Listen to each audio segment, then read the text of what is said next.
Welcome, dear listener, to Let's Dig Deeper, the podcast where we talk all about archaeology, history, art, and culture. My name is Zinat Haroun. I am a student of classical archaeology at the University of Copenhagen, and on this podcast I interview scholars and experts, researchers and museum curators about everything near and dear to their academic hearts. And hopefully we'll learn more about the past in the process. Today's episode is a special episode, since I am in Athens and I am recording here at the Danish Institute in Athens in Plaka. And I'm joined by Professor Georgios Vavouranakis. Welcome to the studio. Thank you for having me. And Georgios, you are a professor of Aegean prehistory and you're a leading voice in the study of Minoan Crete. Your research explores the social, cultural, and ritual dimensions of prehistoric societies in the Aegean, and you have a special focus on the Minoan civilization. And the Minoans are the topic for this episode today. So, before we really get into it, let's talk a bit about the Minoans as a civilization. They were this very large Bronze Age civilization based on the island of Crete in the Aegean Sea. And listeners might know about the Minoans from the myths of Theseus and the Minotaur, housed in the genius inventor Daedalus's labyrinth under the palace of King Minos. But can you tell us a bit about the Minoans as we know them from archaeology? Were they anything like how the myths paint them? Right. Well, let's say first of all that the word Minoan is a modern term. It's something we archaeologists invented to characterize the prehistoric people of Crete. Most probably the people themselves did not call themselves Minoan. The term came exactly from the legendary King Minos and the myth of Theseus and the Minotaur. Some German scholars in the 19th century tried to find out if there was any truth in these myths. Then Sir Arthur Evans, the British main excavator of Knossos, the most known site of Crete, thought that perhaps Minos was not a historical figure. Minos may have been the title of the ruler in Crete. The same way, for example, that there were pharaohs in Egypt, he thought there were Minoses in Crete. So Minoan Crete at first meant something like pharaonic Egypt. So it was not an ethnic adjective. And actually Evans himself was careful enough to say that he had been investigating the early Cretan civilization and not the Minoan civilization. Of course, in his work, he uses the word Minoan time and again in all sorts of ways. And very soon, the word Minoan became more or less a kind of, if not an ethnic, but a cultural adjective to describe the prehistoric culture of the people on Crete. Do we know what they would have called themselves? I'm afraid not, we don't. Simply because we have not deciphered their script. So we don't have any inside information. There's a couple of references that some scholars think they mean Crete and Cretans. So there's references in Egypt about a land called Kaftor and the Keftiu. The Keftiu were the people, and the Keftiu are depicted on paintings, on wall paintings in Egypt, carrying objects that seem to be of Aegean, if not Minoan origin. So it is possible that Crete was called Kaftor and the people were called Keftiu, but again, if we cannot cross-check it with the script on Crete, it's still a hypothesis. Okay, great. That's a really important distinction to make, that the word Minoan is actually more of a modern concept, actually. So now, let's dig deeper. So, Georgios, compared to other ancient civilizations, what is it that makes Minoan Crete stand out? Right. I think it is the very distinctive way they developed of doing things, of organizing themselves. It was about the social values that they believed in. What we see in Crete is an emphasis on communal organization, on communities, on social ties. And these social ties were celebrated and negotiated in public gatherings. This is, I think, unique for Crete. The idea that society has to, in a way, be constantly rejuvenated through public gatherings, through social, political, and religious ceremonies that were supposed to freshen up social relations and social values. And of course, through this specific way of doing things and organizing life comes also material culture with its own specific style, or what we have now got to call Minoan art. Yes, because the Minoans are very famous for their particular style of art, especially in their frescoes. And Crete holds such a central spot in the Mediterranean, so the Minoans were susceptible to vast influences from all around. So how did this cultural melting pot, how did that affect the Minoan art style? Crete retained connections with all its neighbors throughout prehistory. We have to think that Crete had been visited at a very early stage, already in the Paleolithic period, because we do have finds. So people have been crossing the sea and visiting Crete from a very early stage. When we reach the Bronze Age, in Crete the Bronze Age starts during the late 4th millennium, more or less, BC, then we realize that people had been used to cross the sea regularly. So Crete maintained relations with all its neighbors, with the Cyclades in the Aegean, with mainland Greece, with Egypt, and with the whole East Mediterranean. So the geographical position of Crete, I think, made it possible to retain all these connections. And of course, we have to credit the Minoans, the prehistoric Cretans, if you like, with the interest of absorbing influences from all their neighbors. And of course, not just both adapting and adopting them to create their own unique style of art and material culture. And the demographic of Crete itself was also very made up of people from around the area of the Mediterranean as well. Is that correct? Well, yes and no. In a way, yes, because as I said, the first people who visited Crete very early were not permanent settlers, they were foragers. They moved around. We think there may have been at least one incident of colonization of people coming to Crete from elsewhere, assumingly from the east, somewhere in the 7th millennium BC. Okay, so that's very early. Yes. From then on, I don't think Crete was closed to newcomers, but it wasn't the newcomers that mattered. It was how they became part of the culture and of the society that had already been in place. Yeah, what was already established by that point. Exactly. We know, for example, that the frescoes have a lot of Egyptian influences. But at the same time, the Minoan frescoes are not like the Egyptian frescoes. They're unique in style and in the topics, in the themes they depict. So whatever the Minoans borrowed from other people, and they probably borrowed a lot, they did this in a very creative manner. They made it their own, sort of. Yes. Yeah. Okay. And somehow the Minoans as a people have this reputation of being a very peaceful people, very laid back, if you can say, in contrast to the more warlike Mycenaeans who succeeded them in many ways. Is this an accurate view of reality, or is this also a bit of a modern misconception? There's a lot of modern misconception here. The myth of the peaceful Minoans goes back to Sir Arthur Evans, who visited Crete right after the Great War. Actually, he revisited Crete right after the Great War. He started his excavations at Knossos at the very beginning of the 20th century. He had to stop during the war and came back. We know that he was so shattered by the condition of the ruins, and this probably coupled with the general melancholic atmosphere that had prevailed in Europe after the Great War. So the concept of the peaceful Minoans may have been a kind of a reaction to the conditions of the period. And there may have been a lot of, if you like,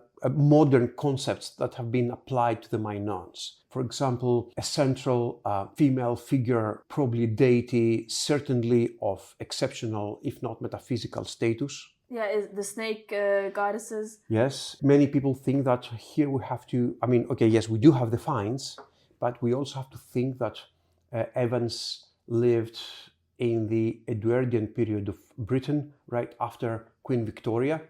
Queen Victoria was not there anymore, but her figure loomed somewhere above people. And then again, Crete as a naval power that was able to rule all over the Aegean. This would also be reminiscent of Britain in the 19th and early 20th century. So he would have seen parallels between his own British Empire and the Cretan civilization. Exactly. Okay. We do know, and we have found weapons, we have found fortifications. They may not be as prominent as the Mycenaean fortifications. And weapons may not be as frequent again as Mycenaean weapons, but we do find them. Yeah. And if we think about it, a complex society like Minoan Crete must have had somebody in charge. Yeah. Whether it was a he, a she, a group, we don't know. But this society had to run on institutions. And somebody had to be watching out if these institutions are maintained or not. And sometimes, or in most times, you also need some military power just to make sure that nothing happens. Just as some sort of defense, at least. I can't imagine that there's anywhere really fully in the ancient world that was left completely defenseless by its own people. Everyone would have, I imagine, had a notion of just in the worst case scenario, we need to be prepared for something. Exactly. And of course, we have been finding sites at upland locations at naturally defensible places. And these naturally defensible uplands were inhabited during the Bronze Age a couple of times. Okay. So it seems that the Bronze Age in Crete was not just a time of peace and prosperity. There were ups and downs. We have found settlements that were destroyed by fire, perhaps violently. Okay. Not all the time, not everywhere, but it would be unreasonable to assume that this was an exclusively peaceful world. Yeah. It was a normal human world like any other world. Yeah. I think that also makes the most sense. It doesn't really hold up to further scrutinization, this notion of them being completely peaceful. If we want to be fair to Sir Arthur Evans and the notion of the peaceful Minons, to be completely fair to this understanding, as I said, it's true that Minoan fortifications and Minoan military paraphernalia are not as prominent as Mycenaean ones. No. There's a difference. But to say there's a difference is one thing. To say that there was nothing of this sort is a completely different thing. Yeah. It's like taking it a big step further to say that they just didn't defend themselves at all. And if we could walk the streets of Minoan Crete for a day, what might surprise us most about the daily life here? I've been wondering about this. The honest answer is I don't know, because I have always thought of Minoan towns and villages more or less like traditional Cretan villages, or at least what it meant to be a traditional Cretan village 40 or 50 years ago. So I don't know what would surprise us most. I suppose different ways of presenting their body, their hairstyles, as some people may have had very long hair and others may have had their heads shaved in patches. Yeah. I'm certain we wouldn't stand the sun and the heat the way they did. They were better prepared for this.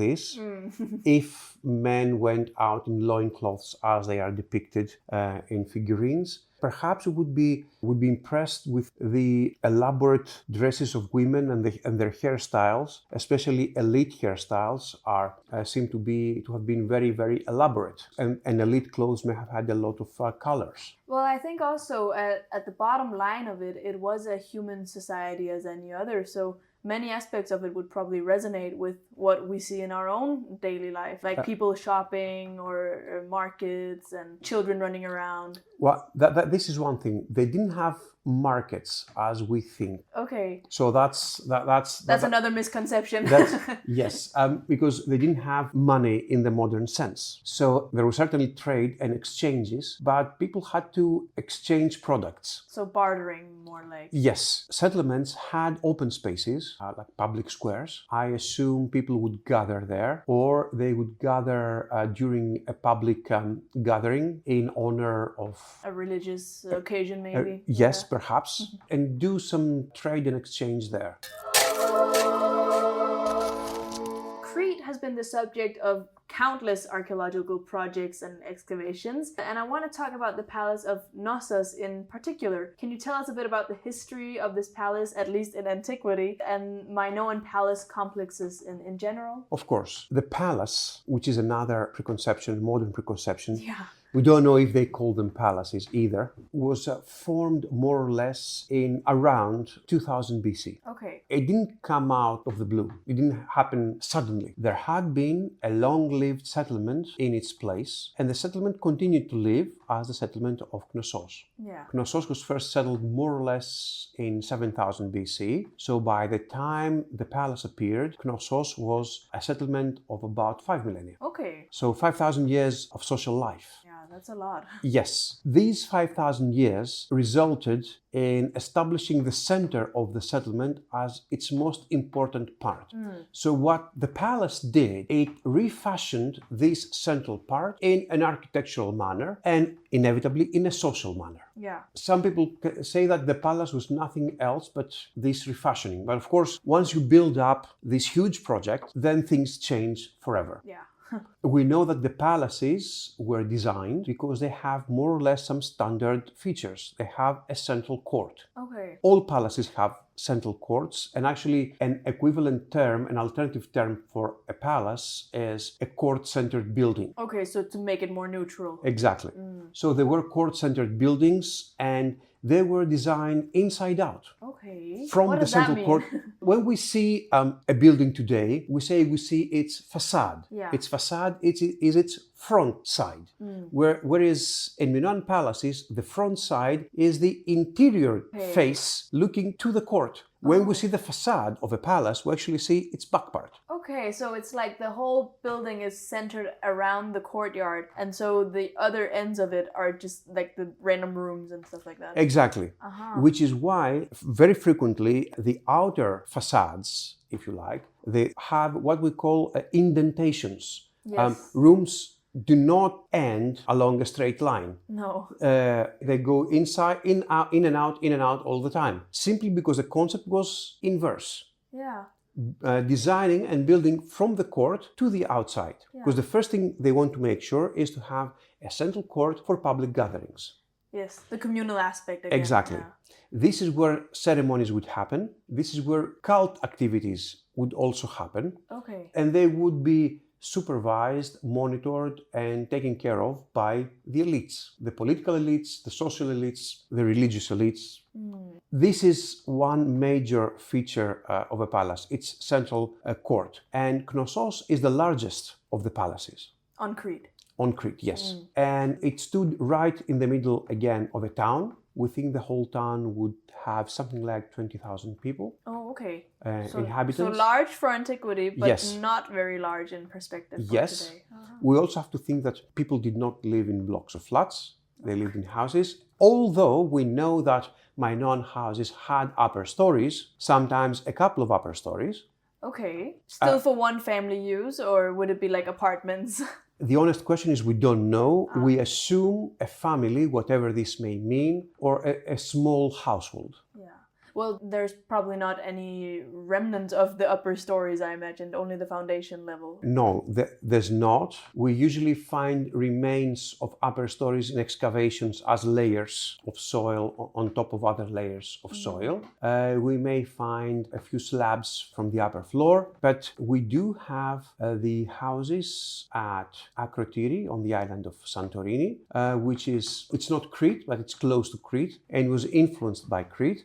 So Akrotiri can give us some answers. some answers, yes, to what the Minoan houses also looked like. All right. And the Palace of Knossos today is an interesting place, to say the least. It was, as you mentioned, excavated in the beginnings of the 1900s by the British archaeologist Sir Arthur Evans, who not only excavated the site, but also reconstructed it. And why is this reconstruction often regarded as very controversial? Right. When Sir Arthur Evans started excavating Knossos, he realized that the palace had different floors and levels. Especially the grand staircase is several stories high. Immediately, he was faced with a very practical problem. How was it possible to keep all these stories up, all these floors? So there was a technical problem of restoration, actually not even restoration, of conservation, of building conservation. He tried several solutions, mild solutions as we could call them, with wooden beams. Then he went to beams out of steel, and at some point he realized that the new material, the new construction material of the early 20th century, and a very revolutionary for the time, was steel concrete. So he saw steel concrete as the solution for keeping up These floors and the stories, the different stories at the Palace of Minos, at Knossos. So he saw in steel concrete the best way of dealing with these ruins that were falling apart. The problem with steel concrete is that it was used in such a way that it cannot be undone. Yeah. So you cannot take out The steel concrete. the steel concrete and leave the original finds, the original architecture. So this is one problem. Second, Sir Arthur Evans had a vision about Minoan Crete, about Minoan civilization, about Knossos in particular, and he wanted to communicate this vision to the wider public, to the rest of the world. So his reconstructions, and actually he himself was sincere enough to call them reconstitutions. Okay. So he was aware that he had been remaking the building. In his own image. Yes. Yeah. Mind you, the more we look into Sir Arthur Evans's archive, the more we realize that he used to take informed decisions. Okay. And not arbitrary ones or, passionate decisions. Not just out of his own whims. No. He had studied the archaeological remains very carefully. Nevertheless, and as with any interpretation, this was a modern concept. Interpretations happen in the present. We always have to keep in mind that archaeologists find remains which belong to the past, but then they interpret them in the present. Yeah. We make sense out of the remains of the past, but we make this sense in the present. Yeah, based on our own modern time. Exactly. So basically, Evans was a person of his time. Yeah. And the palace reflects the milieu of Evans. The spirit of the time. Some say that the reconstitution of the throne room and the rooms above it is a masterpiece of modernist architecture. Okay. Yeah, that's a thinly veiled insult. Maybe it is. Yeah. Maybe it is. But we have to again credit Sir Arthur Evans with the drive to communicate what he had found and to make it known and understandable to a wider public in a very early period. His intentions were not to make something controversial. Exactly. And let me also point out that the Royal Institute of British Architects, where he presented his work, his reconstitution, gave him congratulations. Yeah. At the time. They applauded him for it. Yes.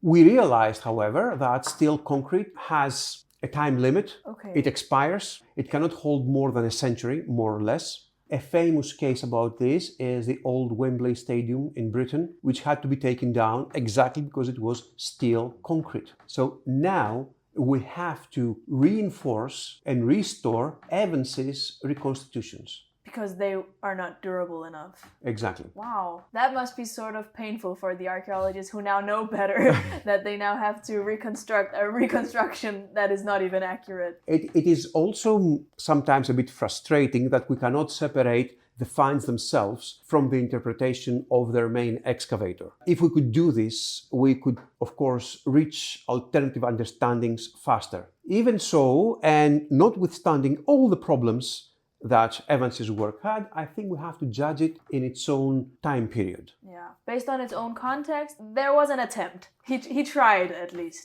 Let's say that what he did is history now. Yeah, that's true. It's been a century. And actually, it's part of the monument. It's part of the history of the monument. It has become part of the history of the monument. Yes. But I think that's the part that maybe frustrates a lot of archaeologists, that people would have rather had, maybe some people would have rather had, that it had never been excavated, and then it would have been excavated maybe in this century with the knowledge and the new techniques we have and the materials that are available to us. But yeah, I guess the past is the past, and now his is part of it. The techniques of excavation were certainly bold at the time. I don't mind siding with people arguing that Evans was one of the boldest. Even so, him and other early excavators uncovered enough to get us a lot and important food for thought.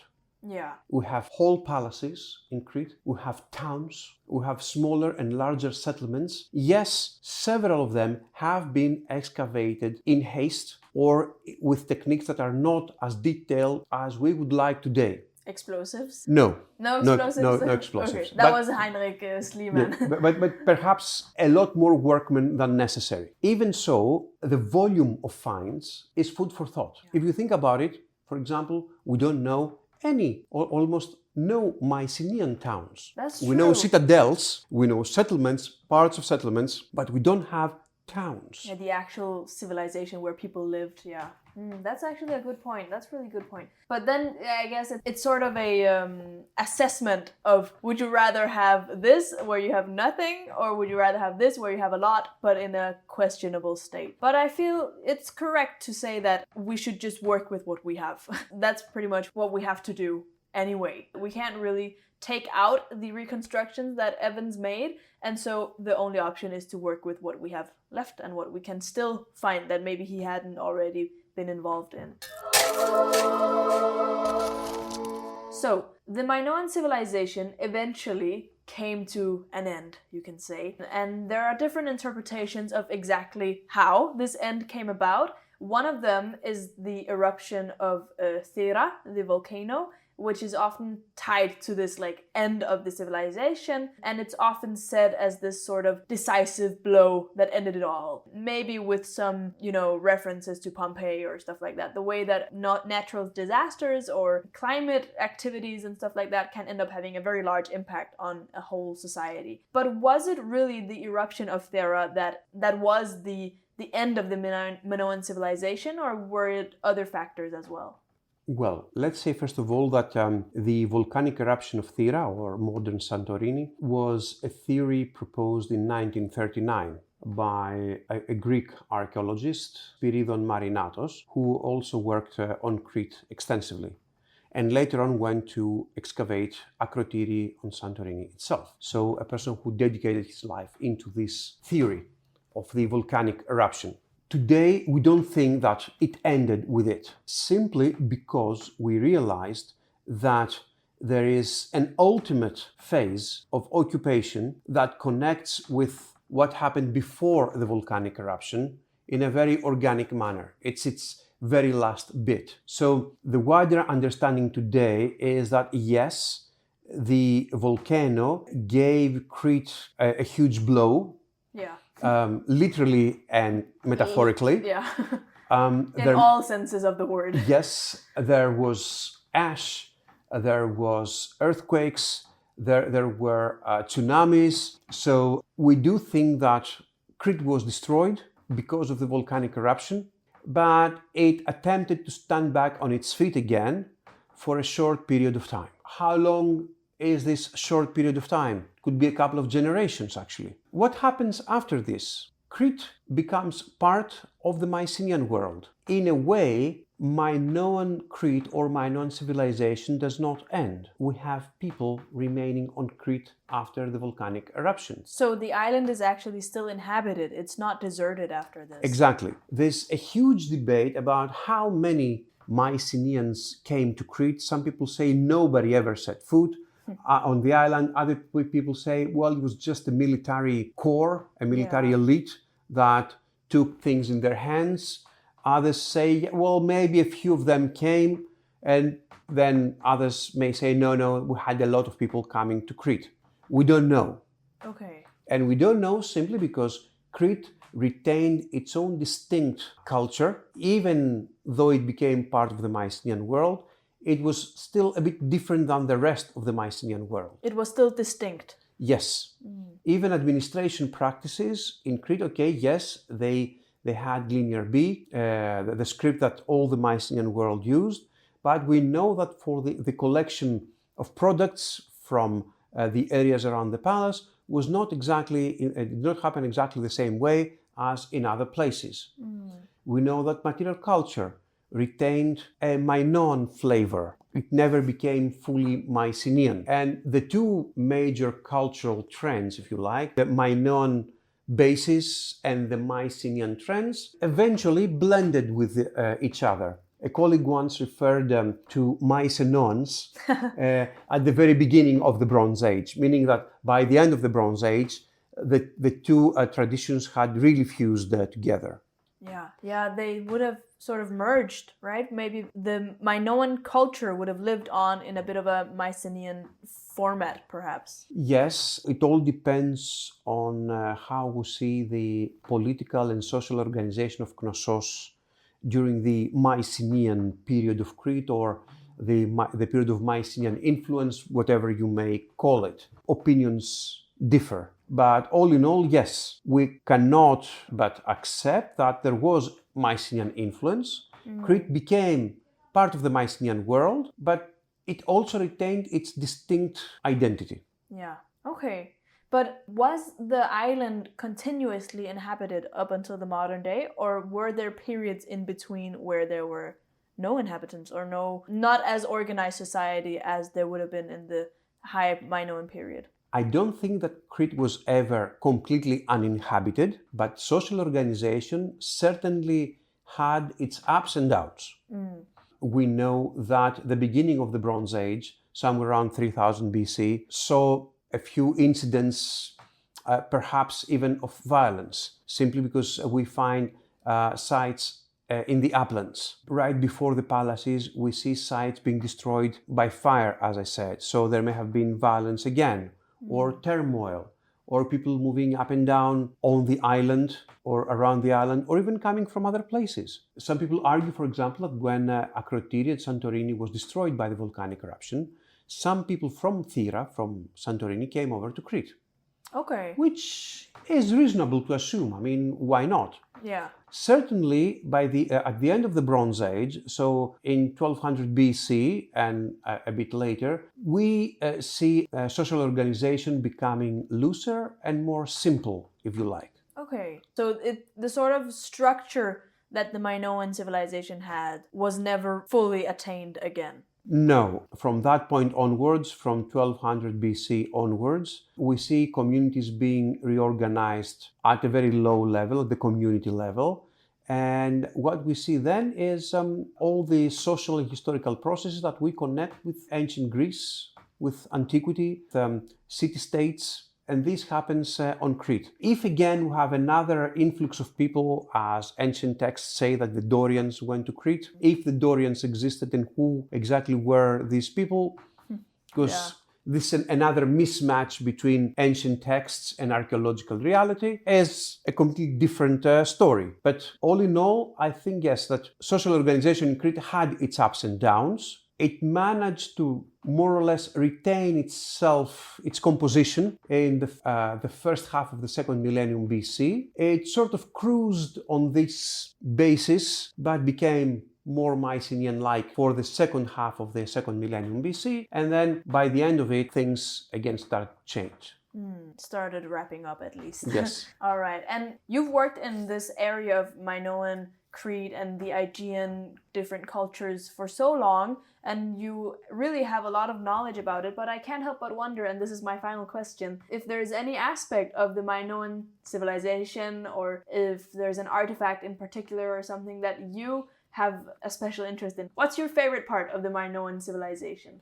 Good question. I have mostly occupied myself with burial customs, simply because when a person dies, even today, the community of the living has to reorganize itself. So it has to reflect upon what it is, about the values it has, about the way things are organized, the way the community functions. And with every new reflection, some aspects of the past are retained and others change. So every incident of death is also an opportunity for a new beginning.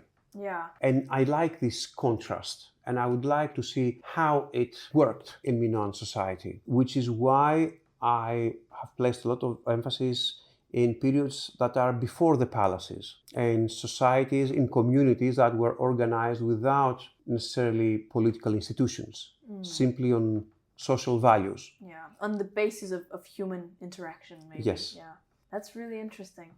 All right, I think this is where we will wrap up this podcast episode. And before we really end it, I would just, if you have one thing in particular that you would like listeners to take with them from what we've talked about today, if there's one common misconception you'd like to clear up here at the end, or any last minute things that you would like to share, please go ahead. I think if the listeners take the phrase Minoan palace, these two words, and keep in mind that yes, they're modern constructs, but at the same time, they say something about the prehistoric culture of Crete. This is what I would like them to take and keep in mind.